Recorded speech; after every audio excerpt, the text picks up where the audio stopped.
بنعمل النومينج أو البافرينج ده بالأكل، بالشرب، بالصرف، بالتلفزيون، بالمخدرات، بالسفر، بالشغل، بالرياضة، وحاجات تانية كتير. حاجات كتيرة قوي بنستخدمها علشان نعمل نومينج أو بافرينج لمشاعرنا. وبما إنه الحاجات دي فيها حاجات عادي إن أنا أعملها زي الأكل والتلفزيون والصرف، وحاجات حتى مفيدة إن أنا أعملها زي الشغل أو الرياضة، فإزاي أعرف إن أنا بعمل الحاجة دي كنوع من أنواع النومينج أو البافرينج لمشاعري، مش علشان ده العادي أو حتى ده الصحي؟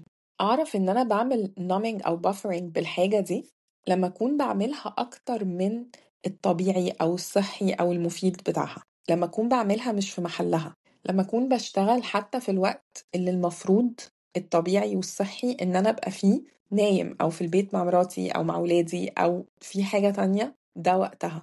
لما أكون مقضي اليوم كله في الجيم رغم إنه في جزء من الوقت ده في حاجات تانية أولى بيه، في حاجات تانية محتاج إن أنا أبقى بعملها.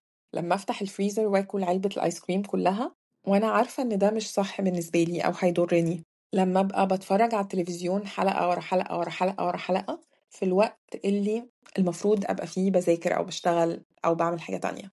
لما أدخل أونلاين وأصرف فلوس كتير في حاجات أنا عارفة إنها مش مهمة، وإن الفلوس دي هيضايقني بعد شوية إن أنا صرفتها في الحاجات دي. لما ببقى بعمل كده، لما ببقى بستعمل الحاجات دي حتى لو هي حاجات عادية أو حاجات مفيدة بس أنا بعملها أكتر بكتير من وقتها أو القدر بتاعها أو بستعملها مش في محلها، ساعتها أبقى بهرب من مشاعري أو بتجنبها أو بخدرها عن طريق الحاجات دي.